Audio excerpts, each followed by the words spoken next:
الحمد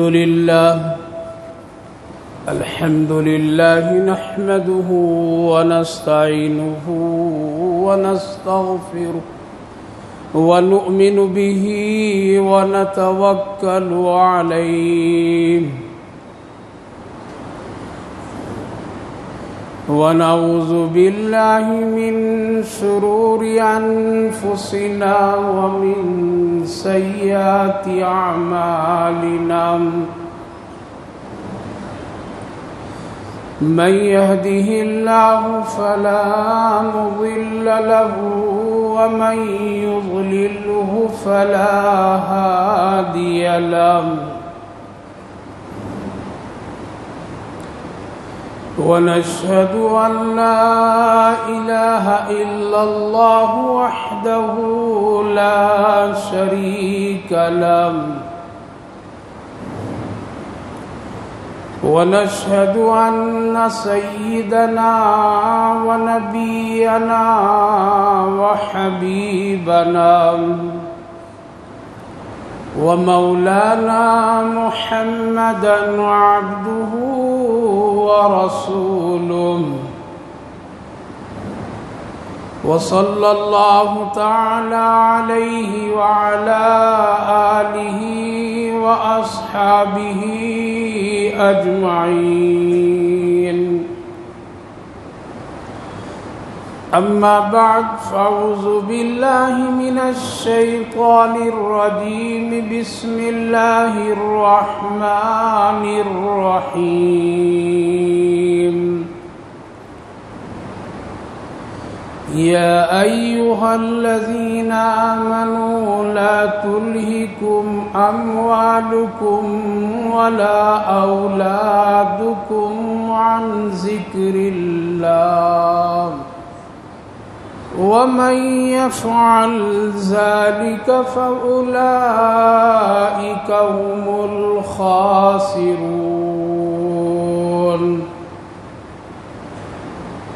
قال النبي صلى الله تعالى عليه وسلم طلب العلم فريضة على كل مسلم ومسلمة أو كما قال عليه الصلاة والسلام صدق الله العظيم وصدق رسوله النبي الكريم ونحن على ذلك لمن الشاهدين والشاكرين والحمد لله رب العالمين.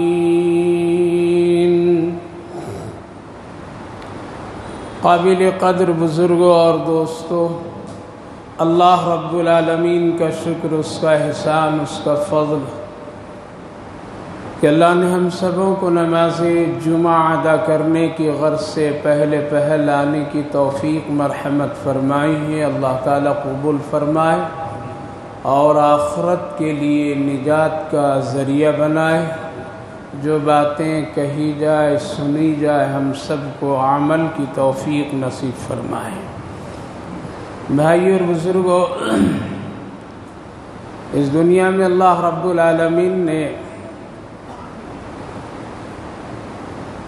انسانوں کو پیدا کیا ہے تو اس کے کچھ اصول، ضابطے، رہنے سہنے، سیکھنے سکھانے کی بھی کچھ اعمال دے کر کے پیدا کیا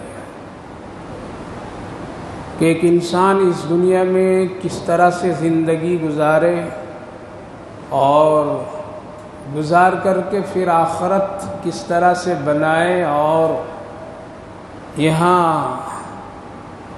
آنے سے پہلے اپنی آخرت کو خوبصورت بنا لے. اس کے لیے حضرات انبیاء علیہم السلام کو اس دنیا میں مبعوث فرمایا اور ان کی خاص عمل اور خاص کام جو اللہ نے ان کو دیا وہ ایک علم ہے، پڑھنے پڑھانے کا، سیکھنے سکھانے کا. اور دنیا میں جتنی اس وقت مخلوقات ہے ان ساری مخلوقات میں صرف ایک ہی مخلوق انسان جنات جو مکلف ہے، ان دونوں مخلوق کو اللہ نے پڑھنے سیکھنے کا عمل دیا ہے، اور باقی کسی بھی مخلوق کو پڑھنے پڑھانے سیکھنے سکھانے کا کوئی بھی طریقہ اور ذریعہ اس دنیا میں نہیں رکھا ہے۔ صرف انسان کو اللہ نے پڑھنے پڑھانے سیکھنے سکھانے کے عمل میں لگایا ہے۔ جنات یہ بھی مکلف، ان کو بھی اللہ نے پڑھنے پڑھانے اور سیکھنے سکھانے کے عمل دیا ہے۔ باقی دنیا میں جتنی بھی مخلوقات دیکھ لیجئے، کسی کا کوئی اسکول نہیں، کسی کا کوئی مدرسہ نہیں، کسی کا کوئی کوچنگ سینٹر نہیں، کسی کا کوئی معلم نہیں ہے، کسی کا نہیں، جبکہ انسانوں کے ساتھ ساتھ بے شمار جانور بھی ہے، لیکن کسی کا کوئی بھی اسکول مدرسہ اور تعلیم گاہ یونیورسٹی کالج کہیں بھی نہیں ہے، بلکہ قدرتی طور پر اللہ نے ان کو زندگی گزارنے کے لیے اتنا سکھا کر کے پیدا کرتا ہے کہ اس کو کسی چیز کی ضرورت نہیں پڑتی، اور جتنی اس کی ضروریات زندگی ہوتی ہے وہ سب کچھ ان کو اللہ عطا کر دیتا ہے۔ باقی انسان کو اللہ جاہل یعنی ان پڑھ بنا کر کے پیدا کرتا ہے، پھر اس کو پڑھنے پڑھانے سیکھنے سکھانے کے عمل میں لگاتا ہے۔ اس لیے اس وقت دنیا میں جتنی بھی تعلیم گاہ ہے اور مدرسے ہیں، یونیورسٹی کالج اسکول چھوٹی بڑی جو بھی جگہ، وہاں سب انسان پڑھنے پڑھانے والے۔ ایسا بھی نہیں ہے کہ انسان کو پڑھانے والا کوئی اور ہو، بلکہ انسانوں ہی میں سے اللہ نے منتخب فرما دیا ہے، اور ان میں سب سے پہلا معلم حضرات انبیاء علیہم الصلاۃ کو اللہ نے قرار دیا ہے۔ اس لیے ہم سب کے آقا نبی اکرم صلی اللہ علیہ وسلم اس دنیا میں تشریف لائے تو آپ کو اللہ نے پڑھنے پڑھانے سے بھی جوڑا، اور فرمایا وَيُعَلِّمُهُمُ الْكِتَابَ وَالْحِكْمَةَ وَيُزَكِّيهِمْ وَيُعَلِّمُهُمُ الْكِتَابَ وَالْحِكْمَةَ۔ آپ تزکیہ کیجئے، تزکیہ کرائیے، پاک صاف اندر باہر اس کی تعلیم دیجئے، تاکہ لوگ اندر سے بھی پاک ہوں، اندر کے گناہ اندر کی گندگیوں سے بھی وہ پاک صاف ہو جائیں، اور باہر کی ناپاکیوں اور گندگیوں سے بھی وہ پاک صاف ہو جائیں، یعنی ان کا دل بالکل صاف رہے، آخرت کے اعتبار سے بھی اور دنیا کے اعتبار سے بھی۔ وَيُعَلِّمُهُمُ الْكِتَابَ، اور آپ کو جو میں نے کتاب دی ہے یعنی قرآن کریم، اس کو بھی آپ پڑھیے پڑھائیے۔ اس لیے نبی اکرم صلی اللہ علیہ وسلم نے اپنی امت کو پڑھنے پڑھانے سے جوڑا، اور سب سے پہلی وحی بھی جو اللہ نے آپ پر اتاری اس میں بھی پڑھنے کا حکم دیا، اقرأ بسم ربک الذی خلق، اور یہ پڑھنے پڑھانے کا اللہ نے اپنے نام کے ساتھ جوڑا۔ کس کے ساتھ؟ اپنے نام کے ساتھ جوڑا۔ اسی لیے قرآن کریم میں اللہ نے خاص کر فرمایا کہ تم کو پڑھنا بولنا ہم ہی سکھائے۔ الرحمن علم القرآن خلق الانسان علمہ البیان، علمہ البیان، یہ بولنے کا علم، بولنے کی یہ صلاحیت ہمیں نے تم کو دیا ہے۔ اس لیے بچہ ایک وقت پر فوراً بولنا شروع کر دیتا ہے، جبکہ ابھی کہیں وہ اسکول مدرسہ یا کسی معلم کے پاس وہ نہیں گیا ہے، اور نہ ان کے والدین اس کو وہاں چھوڑتے ہیں۔ تو اللہ قدرتی طور پر میں بولنے کی صلاحیت پیدا فرما دیتا ہے، اسی لیے فرما علمہ البیان، بیان کا، بولنے کا، معافی ضمیر ادا کرنے کا، اس کا علم ہم تم کو دیتے ہیں۔ اس لیے مادری زبان کہتے ہیں، کیا کہتے ہیں؟ مادری زبان۔ جس ملک اور جس خطے کا جو زبان ہوتی ہے اور جو بولنے کا ماحول ہوتا ہے، اسی ماحول میں بچے اپنے آپ بولنے لگتے ہیں۔ اگر ان کو وہاں سے دوسری جگہ آنا ہے تو دوسری جگہ کے سلسلے میں ان کو سیکھنا پڑتا ہے، پڑھنا پڑتا ہے۔ مثلا ہم سب کی زبان اردو زبان ہے، اگر ہم کو عربی سیکھنا ہے، عربی میں بولنا ہے تو ہم کو اور آپ کو اس پڑھائی اور اس کے لکھنے سمجھنے کے لیے معلم کی ضرورت پڑے گی اور سیکھنا پڑے گا، تب ہم بول سکتے ہیں۔ لیکن اس ملک کا جو عربی ملک ہے، وہاں کے بچے پیدا ہوتے ہی ساتھ اللہ ان کو ان کے علم خود بخود دے دیتا ہے، اور وہاں کی ضروریات زندگی کے سلسلے میں بغیر پڑھے لکھے وہ بولنا شروع کر دیتے ہیں۔ تو علم البیان کا مطلب یہی کہ جہاں جس طرح کا جو تقاضا ہوتا ہے، اللہ قدرتی طور پر اس بندے کو بولنے کی صلاحیت پیدا فرما دیتا ہے، وہ بولنے لگتا ہے۔ علمہ البیان تو پڑھنے پڑھانے کا ایک بہترین عمل ہے جس کو اللہ نے پاکیزہ لوگوں کو اس سے جوڑا ہے، اور خود حضرات انبیاء علیہم الصلاۃ والسلام کے یہ عمل برابر رہا ہے۔ ہم سب کے آقا نبی اکرم صلی اللہ علیہ وسلم کی بھی ایک بہت بڑا ایک وقت اسی میں لگا ہے۔ آپ مکۃ المکرمہ میں جب تک رہے، وہاں پڑھنے پڑھانے کا کوئی صحیح سسٹم نہیں ہو پایا۔ وہاں بہت ہی افراتفری کا ماحول اور مسئلے تھے۔ وہاں لوگ بہت جلد ان کے ساتھ میں، یعنی صحابہ کے ساتھ اور نبی اکرم صلی اللہ علیہ وسلم کے ساتھ دشمنی کے عمل کرتے تھے، اس لیے وہاں ماحول پڑھنے پڑھانے کا نہیں بن سکا، بلکہ وہاں تو چھپ چھپا کر کے لوگ سیکھتے تھے قرآن کریم بھی اور کوئی دین کی باتیں، لیکن لکھنے کا اور باضابطہ کوئی پڑھنے کی جگہ اللہ کے رسول صلی اللہ علیہ وسلم نے نہیں بنائی، بلکہ جب بھی آپ کبھی قرآن کریم کسی کو سناتے تھے تو کفار و مشرکین کا یہ عمل ہوتا تھا کہ وہ چیخ و پکار کیا کرتے تھے، اور نبی اکرم صلی اللہ علیہ وسلم کی تلاوت کے وقت وہ بہت ہی شور اور ہنگامے کیا کرتے تھے۔ اس کے لیے باضابطہ طور پر میں کفار و مشرکین خاص نوجوانوں کو، اوباسوں کو تیار کر کے رکھتے تھے کہ جب بھی، جہاں بھی، جس وقت بھی محمد صلی اللہ علیہ وسلم قرآن پڑھیں، سنائیں تو اس وقت تم اتنا ہنگامہ کرو، اتنی سخت آوازیں کرو، اتنی تالیاں بجاؤ، اتنا شور کرو کہ ان کا کلام یعنی قرآن لوگ سن نہ سکیں۔ 24ویں پارے میں اللہ رب العالمین نے باضابطہ آیت نازل فرمائی، وقال الذین کفروا لا تسمعوا لهذا القرآن والغوا فیہ لعلکم تغلبون۔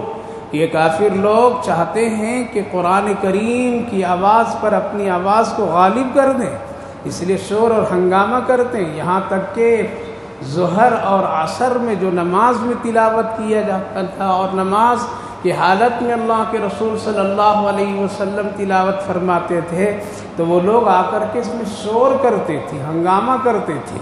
تو اللہ تعالیٰ نے دین کی نمازوں میں کیا کیا؟ آہستہ تلاوت کرنے کا حکم دے دیا۔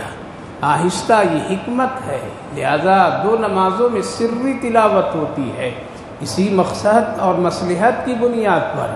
ایک تو یہ ہے، علماء لکھتے ہیں کہ اس لیے کہ اللہ دونوں عمل کو قبول کرتا ہے، آہستہ بھی سنتا ہے اور زور سے بھی سنتا ہے، لہذا نماز ایک عبادت بھی ہے، دعا بھی ہے اس میں، تو اللہ تعالیٰ دونوں حالات کو برقرار رکھا ہے۔ اور ایک وجہوں میں ایک وجہ یہ لکھتے ہیں کہ اس وقت جس وقت نماز فرض ہوئی اور ظہر اور عصر میں جب لوگ دین کے حالات میں وہ لوگ رہتے تھے تو نبی جب نماز پڑھتے تھے، صحابہ پڑھتے تھے اور قرآن کی تلاوت ہوتی تھی تو یہ لوگ ہنگامہ کرتے تھے، یہ لوگ شور کرتے تھے، اسی لیے اللہ نے آہستہ نماز میں قرآن کریم پڑھنے کا حکم دیا۔ مغرب میں چلے جاتے تھے، وہ اندھیرے میں گھر چلے جاتے تھے، عشاء میں عطا پتہ نہیں، فجر میں بھی عطا پتہ نہیں۔ اسی لیے حدیث پاک میں ہے کہ جس نے عشاء کی نماز چھوڑ دی وہ منافقوں میں اس کا نام چلا جاتا ہے، وہ منافقوں میں اس کا نام ہے۔ منافق لوگ 2 نماز کبھی بھی نہیں پڑھتے تھے، ایک مغرب اور عشاء، اندھیرے کے بہانے بنا کر کے چلے جاتے تھے وہ لوگ۔ عشاء میں تو بالکل ہی نہیں آتے تھے، کبھی کبھی مغرب پڑھ لیتے تھے لیکن عشاء تو پڑھتے نہیں تھے، فجر نہیں پڑھتے تھے، ان تینوں میں، اسی لیے ان تینوں نمازوں میں قرات زور سے کرنے کا حکم دیا۔ اس لیے اب لوگ رہتے نہیں تھے۔ خیر، عرض یہ کرنا مکہ المکرمہ میں یہ تعلیم کا نظام نہیں چلا، لیکن جب آپ ہجرت کر کے مدینہ طیبہ تشریف لائے تو آپ نے پہلے مسجد کے ساتھ ساتھ آپ نے کیا کیا، تعلیم کا بھی نظم فرمایا۔ لہذا جہاں مسجد نبوی کی آپ نے بنیاد ڈالی اور چھپروں کی شکل میں جہاں آپ نے مسجد نبوی کی بنیاد اور تعمیر فرمائی، وہیں ساتھ ساتھ قریب میں ایک چبوترا بھی آپ نے بنوایا، اور چبوترے کی شکل اور کیفیت ایسی ہوئی کہ وہ چوکور یعنی چوکور کے حصے میں اور کچھ مسجد نبوی کی زمین سے کم 1.5 ہاتھ بلند بنوایا آپ نے، اونچائی اس کی رکھی گئی۔ کیوں رکھی گئی؟ اس پر لوگ قرآن پڑھتے تھے، اس پر بیٹھ کر کے لوگ قرآن پڑھتے تھے، اور اس کی تعداد تقریباً 70 صحابہ کی ہوا کرتی تھی، اتنی گنجائش تھی اس میں بیٹھنے کی۔ لہذا داخلے کے اعتبار سے یعنی اتنے صحابہ وہاں رہتے تھے اس چبوترے پر، اور قرآن وہ لوگ سنتے تھے، پڑھتے تھے، اور آپ صلی اللہ علیہ وسلم قرآن کریم آپ صحابہ کو پڑھاتے تھے۔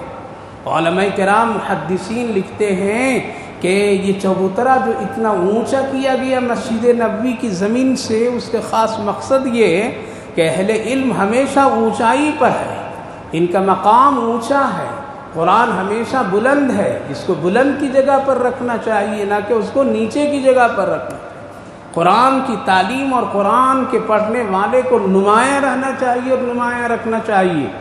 اسی لیے مسجد نبوی کی زمین عبادت کے لیے ہے، لیکن قرآن کی تعلیم کی جب باری آئی اور قرآن پڑھنے پڑھانے والوں کی جب باری آئی تو اللہ کے رسول صلی اللہ علیہ وسلم نے تھوڑا سا اس کی اونچائی کر دی تاکہ یہاں لوگ نمایاں طور پر بھی یہ نظر آئیں۔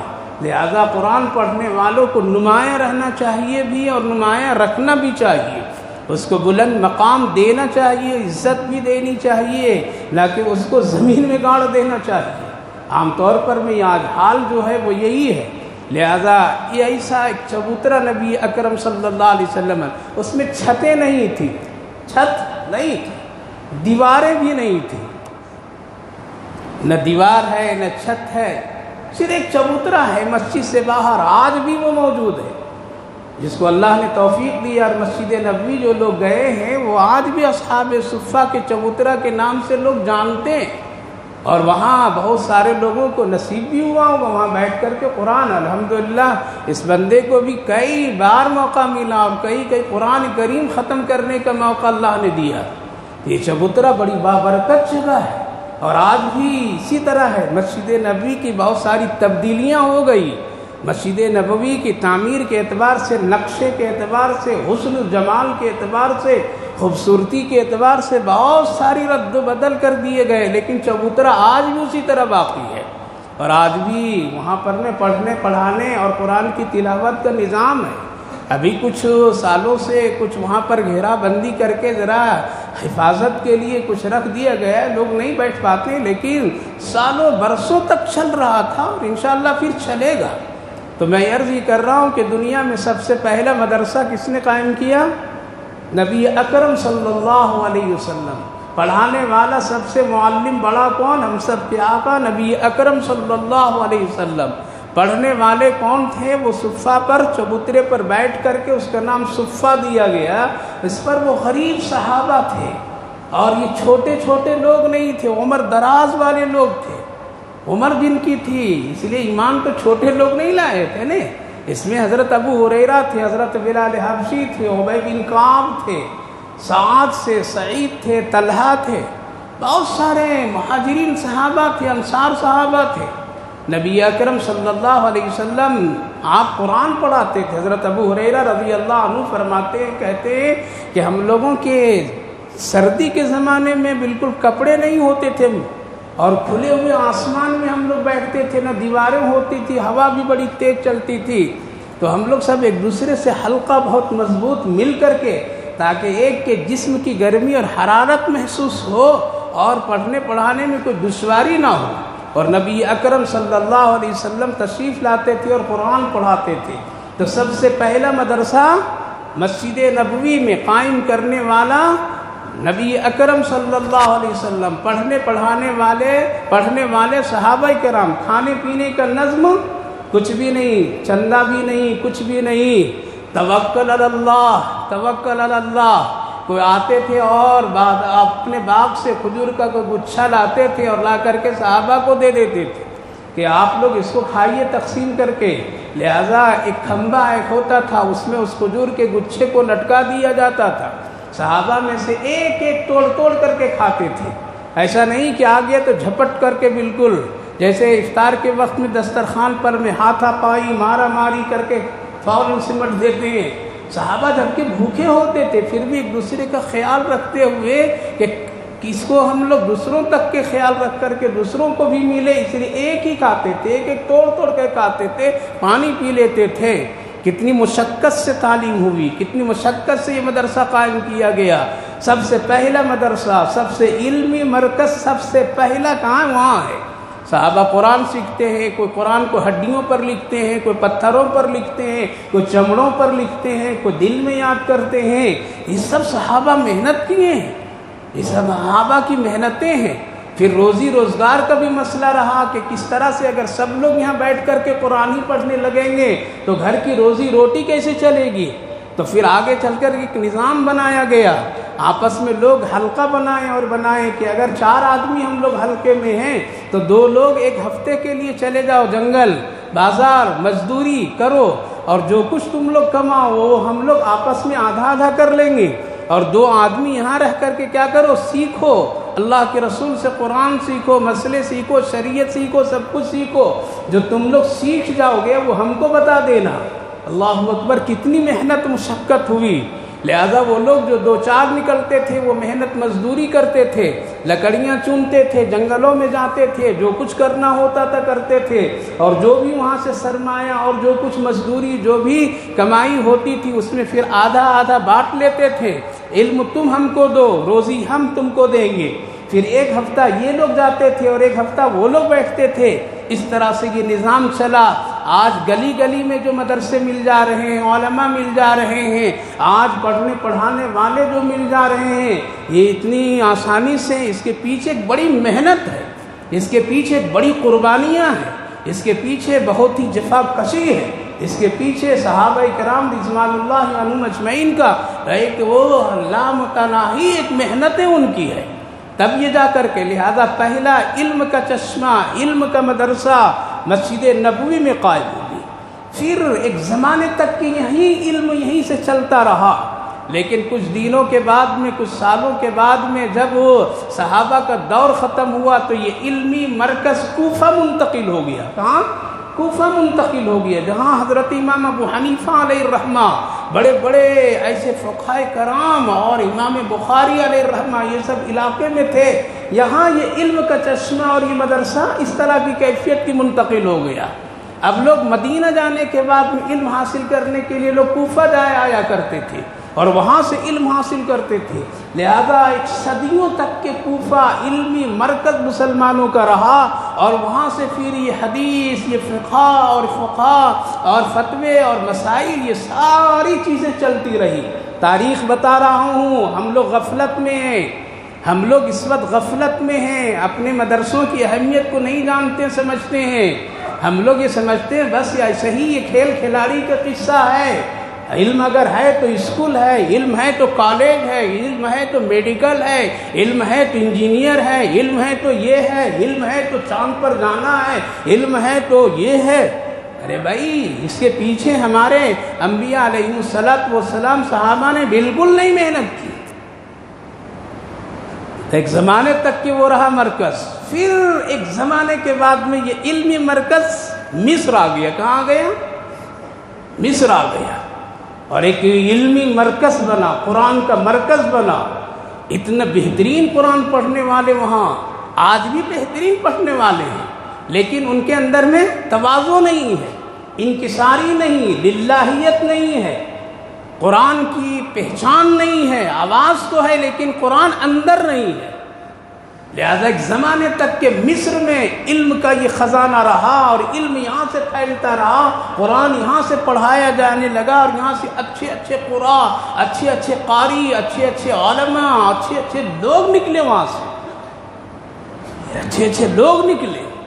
لہذا پوری دنیا کی نگاہ مصر پر پڑی، یہود و نصارہ کی، اور پھر ایسی پڑھی، اللہ حفاظت فرمائے کہ ستیہ ناش کر کے لوگ رکھ دیے وہاں پر، ایسی حالاتیں پھر پیدا کر دی ہیں، ایسے افراد کو لائیں ان علمی مرکزوں میں اور مدرسوں میں کہ آج حالات کیا ہیں، ماڈرن بنا دیے لوگ مدرسوں کو، یہاں تک کہ مدرسہ نہیں، مسجد کو ماڈرن بنا کر کے رکھ دیے۔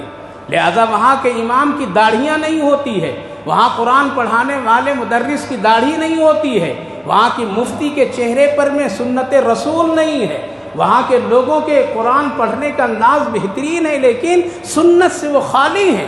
لہذا مسجد میں جب امام آتا ہے تو پیچھے کے دروازے سے کار سے، لگژری کار سے شاندار طریقے سے اترتا ہے، پینٹ شرٹ پر میں ہوتا ہے، سڑکوں پر مسجد کے حجرے میں آ کر کے ایک جبہ تن میں ڈالتا ہے اور نقلی داڑھی لگا لیتا ہے، اور پھر مصلی پر کھڑا ہو کر کے بہترین آواز میں قرآن کریم پڑھتا ہے، اور امامت کر کے وہ پھر نکل کر کے داڑھی بھی اتار دیتا ہے، کپڑے بھی اتار دیتا ہے، اور پھر انگریزوں کے اسٹائل میں نکل کر کے پھر سڑکوں پر لگژری کاروں میں نکل کر کے چلتا ہے۔ دنیا کہتی ہے کہ یہ ہے امام اور یہ ہے صحیح۔ لہذا اتنا لوگ پھر مدرسوں سے دور، اور اس مدرسے کو ماڈرن بنا دیے لوگوں نے مصر میں کہ آج عالم کی شکلیں نظر نہیں آتی ہے، ائمہ حضرات کی شکلیں ٹھیک نظر نہیں آتی ہے۔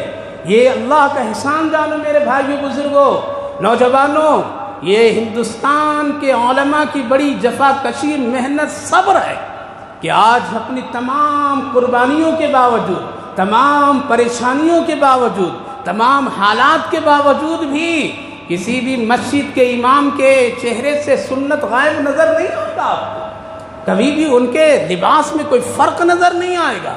لیکن اب ہندوستان میں بھی کچھ ایسے کھلاڑی نکل گئے ہیں، ایسے بازار میں گھوم رہے ہیں کہ مدرسوں کو بھی خالص جو دینی مدرسے تھے، جہاں پر حفظ قرآن صرف پڑھایا جاتا تھا، جہاں پر خالص عالم دین قرآن و حدیث کی تعلیم دی جاتی تھی، کچھ کھلاڑی میدان میں نکلے اور اس کو بھی ماڈرن بنا دیے اور انگریزی تعلیم اس میں داخل کر کے حفظ کی روح کو نکال دیے۔ پکے حافظ نہیں بن پاتے ہیں اور پکے عالم نہیں بن پاتے ہیں، ان کے اندر تواضع نہیں ہوتا، ان کے اندر علم کا نور نہیں آ پاتا ہے۔ لہذا کچھ ایسے کھلاڑی ایسے نکلے ہوئے ہیں، وہی کام جو مصر میں یہود و نصارہ نے کیا، اور مسجدوں اور مدرسوں کو ماڈل کی شکل دکھا کر کے مسلمانوں کو غفلت میں ڈال دیا اور غفلت میں آ گئے ہیں۔ آج ہمارے ملک میں بھی یہ ہو رہا ہے، اس لیے کتنے ایسے مدرسے اس وقت میں ہیں جس میں صرف انگریزی تعلیم کی اہمیت بتا کر کے حفظ قرآن اور اس کے ساتھ ساتھ دوسری عربی تعلیم، علم حدیث، علم فقہ اور مفسر محدث بننے کی جگہ پر میں وہ کھچڑی بنا کر کے رکھ دیے ہیں، آدھا یہ آدھا یہ ہے، آدھا وہ آدھا یہ کر کے رکھ دیے ہیں۔ اتنے میں حفظ بھی پڑھ لیں گے، اتنے سال میں عالم بھی بن جائیں گے، اتنے میں وہ ڈپلومہ بھی کر لیں گے، اتنے میں SLC بھی پڑھ لیں گے، اتنے میں وہ بھی کر لیں گے۔ ارے بھائی، جو مدرسے ہیں حفظ کے، حفظ ہی رہنے دو، اسکول ہے اتنے، بھیجو اپنے بچوں کو وہاں پر میں، کچھ تو خالص مسلمان رہنے دو، کچھ تو خالص علم تو باقی رہنے دو، کچھ تو خالص حافظ قرآن رہنے دو۔ روزی کا مالک وہ ہے، یہ ڈرانے والے لوگ بازار میں نکلے ہیں۔ اگر تم انگریزی نہیں پڑھو گے، صرف حافظی رہ جاؤ گے، رٹ کر کے رہ جاؤ گے، تم بھوکے مر جاؤ گے۔ اچھا، دنیا کی کتابیں لکھنے انگریزی پڑھنے والے بھوکے نہیں رہ سکتے ہیں کیا؟ قرآن اللہ جس کا کلام ہے وہ رب مہربان حافظ قرآن کو بھوکا رکھ دے گا؟ کبھی دیکھا ہے کہ کسی عالم دین کا ماں باپ کسی اولڈ ہاؤس میں پڑا ہوا ہے تو کس کے پڑے ہوئے ہیں؟ جو ڈاکٹر ہیں، جو انجینئر ہیں، جو لندن سے پڑھ کر کے آئے ہیں، ان کے ماں باپ کو جا کر کے ڈھونڈو تو اولڈ ہاؤس میں ملیں گے۔ احتجاج گلیوں کوچوں میں کون کر رہے ہیں؟ وہ کرنے والے انگریزی پڑھنے والے لوگ ہیں۔ کہیں حافظ قرآن یا ائمہ کبھی دیکھا کہ سڑکوں پر نکل کر کے مسجد کے کمیٹیوں اور ذمہ داروں سے کہا ہو کہ ہماری تنخواہ بڑھا دیجئے ورنہ بھوک مری ہوگی، بچے مر رہے ہیں، بل بلا رہے ہیں، آپ بڑھا کیوں نہیں رہے ہیں؟ نہیں، کہیں بھی ایسا نہیں ہو رہا ہے۔ یہ تو ہم لوگ سہتے ہیں، یہ تو علماء سہ کر کے دین کی خدمت کر رہے ہیں۔ اسی لیے آج تمام لوگوں کا یہ تجربہ ہے اور تمام لوگوں کے اس وقت اتفاق ہے کہ صحیح علم پڑھنے پڑھانے کے لیے جو اللہ نے اس وقت مرکز بنا رکھا ہے وہ دارالدیوبند کو بنا رکھا ہے۔ اور ہندوستان کو اللہ نے اس وقت یہ موقع دیا ہے اور ہندوستان کے علماء اس کو سنبھال کر کے چل رہے ہیں، اس لیے بہت احتیاط کے ساتھ میں عصری تعلیم کو بھی تھوڑی سی جگہ دیتے ہیں اور اپنے علم حدیث علم قرآن پر بڑی محنت کر رہے ہیں۔ لہذا میں یہ عرض یہ کروں گا میرے بھائیو بزرگوں، عصری تعلیم کو غلط نہیں ہے، لیکن ایسا نہیں کر سکتے ہیں کہ ایک ہی گلاس میں ایک ہی برتن میں ایک ہی روح افزا بھی ڈال دیں اور اسی میں نیمبو پانی بھی ڈال دیں، یہ نہیں ہوگا۔ دونوں کی حیثیت الگ الگ ہے، علم دین کی حیثیت الگ ہے اور علم عصری کی حیثیت الگ ہے، دونوں ایک نہیں ہو سکتے ہیں، دونوں کا زمین اور آسمان کا فرق ہے، دونوں کا فرق بہت ہے، اس لیے غور کیجئے تو دنیا میں پتہ چلے گا۔ اس لیے عصری علوم جو ہے اسکول کالج اور یہ سارے یہ پڑھائی یہ دنیاوی ہے، اس کے پیچھے دنیا ہی چلتی ہے، آخرت نہیں چلتی ہے، ایک تجارتی پہلو ہے۔ اسکول کی تعلیم، کالج کی تعلیم، میڈیکل کی کالج اور یہ سب جتنے ہیں یہ تجارتی ہیں، دیکھ لی تجارتی ہے یا نہیں ہے؟ آپ بچہ ڈالیے، ہم لوگ اسکول میں ڈالیے، مکمل نہیں پڑھائیں گے، آدھا سبجیکٹ پڑھا دیں گے اور آدھا کہیں گے کہ اس کو ٹیوشن کرائیے۔ کیا کرائیے؟ اب وہ چلا ٹیوشن میں، ٹیوشن میں بھی کون کرائیں گے؟ وہی لوگ ہیں بیٹھے ہوئے، جو لوگ اسکول میں پڑھاتے ہیں وہ گھر میں ٹیوشن کراتے ہیں، یہ خیانت ہے۔ وہاں ٹھیک سے پڑھاؤ، 8-8 گھنٹہ 12-12 گھنٹہ ہمارے بچے تیرے پاس میں ہیں، پھر بھی 1 گھنٹہ کے لیے اسکول بلا رہے، کیوں؟ ٹیوشن کے لیے بلا رہے ہیں، کیوں؟ اس لیے تاکہ یہاں الگ سے پیسہ پھر لے، پھر یہاں اس ٹیوشن میں بھی پورا نہیں، اب کہیں گے کوچنگ سینٹر میں بھیجو، لہذا پھر کوچنگ سینٹر۔ تو یہ کالج کاہے کے لیے ہے بھائی؟ اسکول ہے کاہے کے لیے ہے بھائی؟ تو ٹیچر بن کر کے پڑھا کیوں رہا ہے؟ یہ تجارتی ہے، یہ تجارتی ہے۔ یہی حال ڈاکٹروں کا بھی ہے، اگر کوئی ڈاکٹر بڑے ہاسپٹل میں آپ چلے جائیے، وہاں پر میں علاج کیجئے، ان سے مشورہ لیجئے، کہے گا آپ میرے کلینک میں آئیے۔ ارے تو یہاں ڈاکٹری کر رہا، پھر اپنے یہاں کیوں بلا رہا ہے؟ یہی پوری بات اس کو بتا دو، پورا علاج یہی کر دو بیچارے کا، یہی صحیح اس کی تشخیص کر دو، یہی پوری دوا دے دو، پھر اپنے کلینک اپنے ہاسپٹل میں بلانے اور اپنے دوا خانے پہ بلانے کی ضرورت کیا ہے؟ اس لیے ہے کہ یہاں سے پورا پیٹ نہیں بھر رہا ہے، اب وہاں سیٹنگ کرے گا، تو یہ تجارتی ہے پورا، یہ اس سے آخرت نہیں بنتی ہے۔ ہاں بہت کم لوگ ہیں جو اس لائن سے بھی اپنی آخرت بنا لیتے ہیں، لیکن خال اکا دکا مسئلہ ہے۔ لیکن آپ مدرسوں میں دیکھ لیجئے، کہیں کوئی حافظ قرآن ٹیوشن نہیں پڑھوانے کے لیے لگاتا ہے کہ آپ آدھا یہاں پڑھ لیجئے اور آدھا ٹیوشن پڑھیے، کوئی وہ الگ بات ہے، گھروں میں کوئی لوگ جا کر کے پڑھاتے ہیں، وہ اسکول کے بچوں کو پڑھاتے ہیں، لیکن مدرسے کے بچوں کو نہیں پڑھاتے ہیں۔ جو بچہ مدرسہ میں پڑھتا، استاد پوری محنت کرتا ہے، پورا سبق دیتا ہے، پورا سبق سنتا ہے، پورا اس کی نگرانی کرتا ہے، کیوں؟ اس کا تعلق آخرت سے ہے، اس کا تعلق اللہ اس کے رسول سے ہے، اس کا تعلق دین سے ہے، اس کا تعلق قرآن سے ہے، اس کا تعلق حدیث سے ہے، اسی لیے خیانت نہیں کرتے ہیں۔ تو میرے بھائیوں بزرگوں، عصری تعلیم اور دینی تعلیم میں زمین و آسمان کا فرق ہے، لہذا ایسا نہیں کرنا چاہیے کہ خلط ملط کر کے علم حدیث علم قرآن کی اہمیت کو بگاڑ دینا چاہیے۔ اس لیے اس وقت ہندوستان علمی مرکز ہے، دین اسلام کا مرکزی حیثیت قرآن کی تعلیم میں رکھتا ہے، یہ اللہ کا شکر، اس کا احسان ہے، اور وہ دارالعلوم دیوبند ہے اور صدیوں برسوں سے ہے یہ۔ اس لیے جب نبی اکرم صلی اللہ علیہ وسلم کے گنبد خضرا، جب وہاں ایک مفتی نے فتویٰ دے دیا تھا کہ ساری قبروں کو منہدم کر دو، یہاں تک کہ جنت البقیع میں بھی جتنی قبریں سب کو زمین برابر کر دو، کوئی گنبد نہیں، کوئی پتھر نہیں، کوئی دیوار نہیں، لہذا پوری قبروں کو، قبرستانوں کو اسی طرح کرتے چلے آئے۔ جنت البقیع میں بھی ایسا کر دیے، کچھ حصہ جو بڑے مشہور صحابہ کی قبریں تھیں ان کو چھوڑا، روکا گیا، لیکن نبی اکرم صلی اللہ علیہ وسلم کے گنبد خضرا، اس پر بھی فتویٰ وہاں کے لوگ دے دیے کہ یہ بھی جائز نہیں ہے۔ اس لیے قبر پر گنبد کا بنانا، قبر کو گھیر کر کے رکھ دینا، یہ اللہ کے رسول صلی اللہ علیہ وسلم خود صریح حدیث میں منع فرمائے ہیں، اور جب حدیث موجود ہے تو نبی کی قبر میں بھی گنبد اور دیواریں نہیں ہونی چاہیے۔ حدیث کی روشنی میں تو بات بہت اچھی کہہ رہا ہے، لیکن سب کو ایک ساتھ ملا رہا ہے، لہذا جب یہ توڑنے کی باری آ گئی اور شہید کرنے کی باری آ گئی تو وہاں کے جو لوگ حکمراں تھے کہا کہ بھائی ذرا یہ پوری دنیا کا عالم کا مسئلہ ہے، اس لیے اس وقت میں بڑے بڑے علماء جو ہیں ان سے ذرا مشورہ کر لو، صرف تیرے فتوے پر ہی عمل نہیں ہوگا۔ کہا کہ کہاں ہیں اس وقت میں بڑے علماء؟ لوگوں نے کہا اس وقت ہندوستان میں ہے۔ کہاں ہے؟ ہندوستان میں، اور ہندوستان میں دیوبند ایک بستی وہاں پر ہے، وہاں چلے جاؤ اور وہاں اگر فتویٰ دے دیا اور وہ لوگ کہہ دیے کہ ہاں گنبد کو شہید کر دو تو ہم لوگ شہید کرنے دیں گے۔ ایک علماء کی وفد آئے دیوبند، اور یہ مسئلہ رکھا کہ ایک طرف حدیث ہے رسول اللہ صلی اللہ علیہ وسلم جس میں کہا گیا کہ قبر پر کوئی گنبد نہیں، دیوار نہیں، پتھر نہیں، کچھ بھی نہیں، لہذا نبی اکرم صلی اللہ علیہ وسلم کے گنبد ہے، اور پھر ایسا ہے لہذا اس کو شہید کر دیتے ہیں، برابر کر دیتے ہیں، قبر کھلی ہوئی رہے گی، سب لوگ دیکھیں گے، زیارت کریں گے۔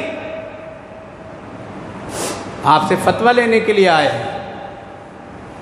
علماء کرام نے کہا کہ یہ مسئلہ بہت سنگین ہے، لہذا ایک طرف حدیث ہے اور ایک طرف یہ مسئلہ ہے۔ کہا کہ 3 دن ٹائم دیجیے مجھے۔ کتنے دن؟ 3 دن ہم لوگ سوچ کر کے دارالعلوم دیوبند کے بڑے اکابر حضرت تھانوی علیہ الرحمہ، حضرت مولانا رشید احمد گنگوئی علیہ الرحمہ، بڑے بڑے اکابر نے پورے ملک کے علماء کو بلا لیے دیوبند 3 دن میں۔ سب لوگ 3 دن سر جوڑ کر کے بیٹھے، لیکن مسئلے کا حل نظر نہیں آیا کہ اگر ہم لوگ نہیں توڑتے ہیں تو حدیث جاتی ہے، اور حدیث پر عمل کرتے ہیں تو گنبد جاتی ہے۔ دونوں مسئلہ کشمکش میں ہے۔ آج جو لوگ کہتے ہیں کہ علماء دیوبند ایسا اور ویسا، عالم ایسا عالم ایسا، کچھ نہیں کیا، ہم لوگ سب کر رہے ہیں۔ گنبد خضرا دیکھنا نصیب نہیں ہوتا، ایسے لوگ آ گئے تھے۔ 3 دن کے بعد ایک مسجد قدیم دارالعلوم دیوبند میں، اس کے صحن میں پورے ملک کے چنیدہ علماء، مفتیان کرام، محدثین بیٹھے ہیں۔ کہا کہ اب بتا دیجیے، ہم لوگ جانے والے، ٹائم ختم ہو گیا، ٹکٹ بھی ہم لوگوں کا بنا ہوا ہے، آخری دن ہے۔ سر جوڑ کر کے بیٹھے ہیں، اللہ اکبر، رو رہے ہیں لوگ، کیا کریں، کیسے اس کا مسئلہ کے حل ہو۔ سر جھکائے ہوئے بڑے بڑے علماء مراقبے میں ہیں، توجہ اللہ ہے۔ حضرت تھانوی، حضرت مولانا اشرف علی تھانوی علیہ الرحمہ سر اٹھائے اور کہا کہ مجھے مسئلہ کے انکشاف ہو گیا۔ کہا کہ کیا ہوا بتا دیجیے۔ کہا کہ حدیث پاک جو ہے یہ وہ اس پر یہ حدیث ہے کہ پہلے سے اگر کوئی دیوار نہیں بنی ہو، پہلے سے کوئی چھت نہیں بنا ہو، تب نہیں بنایا جائے۔ یعنی قبر بنی پھر بعد میں کوئی دیوار اور چھت بنا رہا ہے تو یہ بنانا جائز نہیں ہے، لیکن اگر پہلے سے چھت اور دیوار بنی ہے اور اس کے اندر قبر بنی ہے تو دیوار کو توڑنے کا حکم نہیں ہے۔ اور نبی اکرم صلی اللہ علیہ وسلم کی قبر مبارک جو بنی ہے وہ حضرت عائشہ رضی اللہ عنہا کے حجرے میں بنی ہے، جہاں پہلے سے دیوار بنی تھی اور چھت بھی بنی ہوئی تھی۔ لہذا یہاں ہم حدیث کے خلاف عمل نہیں کر رہے ہیں، بلکہ پہلے سے جب دیوار بنی ہے تو اس کو توڑنے کی ضرورت نہیں، چھت بھی پہلے سے بنی تو اس کو چھانے کی ضرورت نہیں ہے۔ گنبد ایک بن گئے، ایک نشان ہے، لیکن یہ چھت بھی پہلے، دیوار بھی پہلے، قبر بعد میں بنی ہے۔ ہاں قبر بن جاتی اور پھر دیوار اور چھت بنتی تو یہ حدیث کے خلاف۔ علماء سب نے تائید کیے کہ واہ واہ الحمدللہ، اور آج اسی فتوے کی بنیاد پر گنبد خضرا آج باقی ہے۔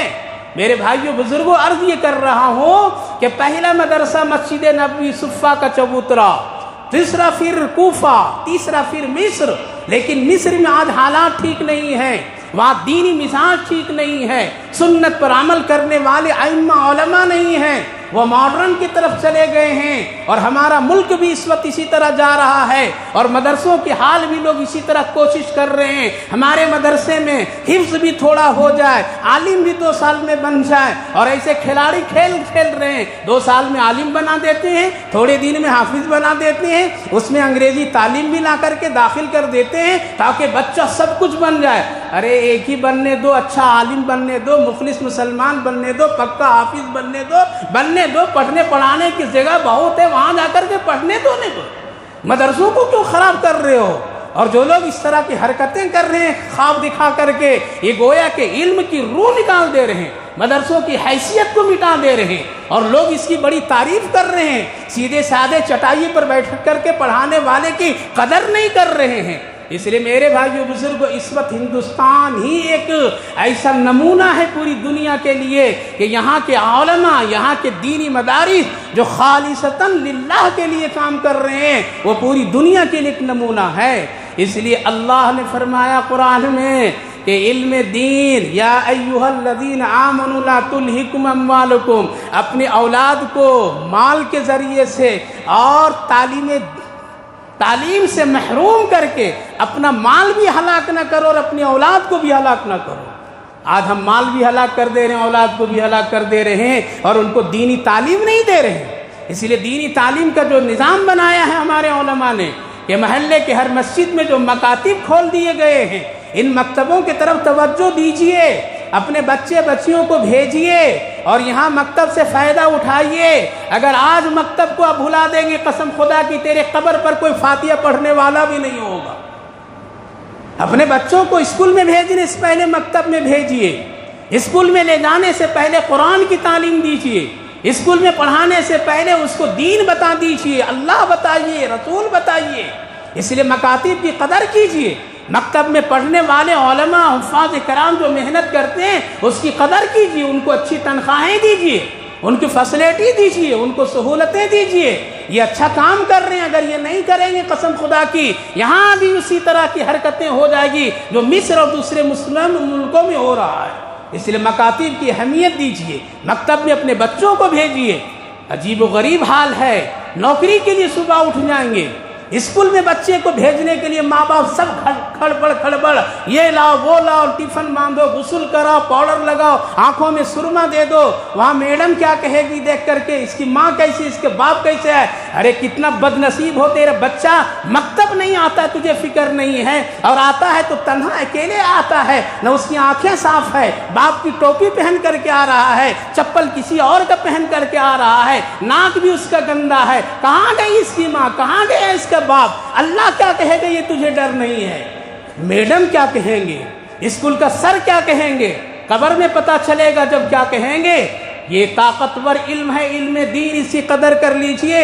علماء فرماتے ہیں ایک آدمی گنہگار تھا جو انتقال کر گیا، لیکن مرنے سے پہلے اپنی بیوی کو وصیت کر گیا، تیرے پیٹ میں جو حمل ہے اگر اس سے بچہ پیدا ہو جائے، بیٹا ہو یا کوئی بھی ہو، اس کو قرآن ضرور پڑھانا۔ جب وہ لڑکا پیدا ہوا اور بولنے کا شعور آیا، مکتب میں اس نے بھیجا، جبکہ یہ شرابی گنہگار خطاکار تھا۔ علماء لکھتے ہیں، حضرت تھانوی علیہ الرحمہ لکھتے ہیں اللہ اکبر اپنے پسندیدہ واقعات میں کہ جب یہ قبر کی عذاب میں اس وقت یہ مبتلا تھا، لیکن جب بچہ پہلی بار مکتب میں مولوی صاحب سے بسم اللہ الرحمن الرحیم پڑھا تو خواب میں کسی نے دیکھا کہ اس کی عذاب قبر ہٹا دو، اس لیے جس کا بچہ میرا نام لے اللہ کی رحمت کی یہ گوارا نہیں ہے کہ اس کے باپ کو عذاب قبر ہو۔ تم اسکولوں کے پیچھے پڑ گئے، قرآن کی اہمیت کو ختم کر دیے، مسجد کو ماڈرن بنانے کی طرف چلے ہیں لوگ، مدرسوں کی بھی ماڈرن کی طرف بنانے چلے ہیں۔ نہیں چلیں گے بچہ بھوکا رہ جائے گا، مر جائے گا، ختم ہو جائے گا، کیا کھائے گا کیا کھائے گا۔ ارے پیدا کرنے والا وہ ہے تو روزی دینے والا بھی وہی ہے۔ کتنے ایسے ملک ہیں جہاں پر کچھ نہیں، علم دین ہے لیکن شان سے حکومت بھی لوگ کر رہے ہیں۔ اس لیے تصور یہ ذہن میں رکھ کر کے مدرسوں کو ماڈرن بنا دینا، مسجدوں کو ماڈرن کی شکل میں لا دینا، اپنی عبادت کو ماڈرن بنا دینا، یہ سب کفر کے طرف لے جانے والی چیزیں ہیں۔ اس سے بچیے بچیے بچیے بچیے، اور اپنے مسجد اور محلے کے مسجد کے مکتبوں کے پورا خیال رکھیے، اپنے بچوں کو پڑھائیے۔ اگر نہیں پڑھائیں گے قسم خدا کی مرتد بنانے میں کوئی دیر نہیں لگے گی، مرتد بن جائیں گے۔ اس لیے میرے بھائیو بزرگوں، آج درد سے کہہ رہا ہوں، مدرسے کھل بھی گئے ہیں، اسکول بھی کھل گئے ہیں، اسکول میں ایڈمیشن کرائیے، دیکھیے اس اسکول میں ہمارا بچہ ذرا اچھا اخلاق پیدا کر سکتا ہے، کہاں نماز پڑھنے کا موقع اس کو ملے گا، کون سا ایسا اسکول ہے جہاں بسم اللہ سے اس کا کام شروع کیا جائے گا۔ ایسے اسکولوں میں ڈالو، ایسے اسکولوں میں پڑھاؤ، اور اسکول اللہ حفاظت فرمائے، اسکول چلانے والے مسلمان بھی تاجر بن گئے ہیں، ذرہ برابر بھی رعایت نہیں کرتے ہیں، ذرہ برابر بھی رعایت نہیں کرتے۔ قسم خدا کی غریب لوگ تڑپ جاتے ہیں، اگر بچہ اگر خدا نخواستہ فیس نہیں دے پاتا ہے، کھڑا کر دیتے ہیں لوگ اسکول میں گھنٹوں۔ یہ مسلمان لوگ کام کرتے ہیں، ذرا ان کے دل میں رحم نہیں ہوتا ہے۔ پھر ماں کہیں جا کر کے قرضہ لیتی ہے، کہیں گیروی رکھتی ہے، کہیں سود پر اٹھا کر کے ان کے فیس کو بھرتی ہے تاکہ میرا بچہ پڑھ جائے۔ ہاں یہ اللہ اس لیے بھی کرا رہا ہے، ہم نے دین اسلام کی اہمیت کو ختم کر دیا ہے۔ کیا ہم لوگ سب مر گئے؟ علماء سب بھوکے مر رہے، ان کے بچے بلبلا رہے ہیں، صرف حافظ قرآن ہیں؟ کیا ہیں؟ ہاں ٹھیک ہے گاڑیاں نہیں ہیں، ٹھیک ہے محل نہیں ہے، ٹھیک ہے بینک بیلنس ٹھیک نہیں ہے، لیکن قسم خدا کی حافظ قرآن مدرسہ میں پڑھنے پڑھانے والا صبح اٹھ کر کے سب سے پہلا نام اللہ کا لینے والا ہوتا ہے، اسی کی برکت سے روزیاں ملتی ہے۔ اس لیے میرے بھائیو بزرگوں، مدرسوں کی قدر کیجئے، مکتب کی قدر کیجئے، مسجد کی قدر کیجئے، اچھے اسکول میں اپنے بچوں کو داخل کیجئے، بڑی بڑی فیسیں اور ماڈرن دیکھ کر کے اپنے بچوں کو مرتد مت بنائیے، بلکہ اچھی جگہ تعلیم دلا کر کے اس کو ایک خوبصورت اور مسلمان بہترین بنائیے۔ اللہ آپ کو بھی توفیق دے، ہمیں بھی توفیق دے۔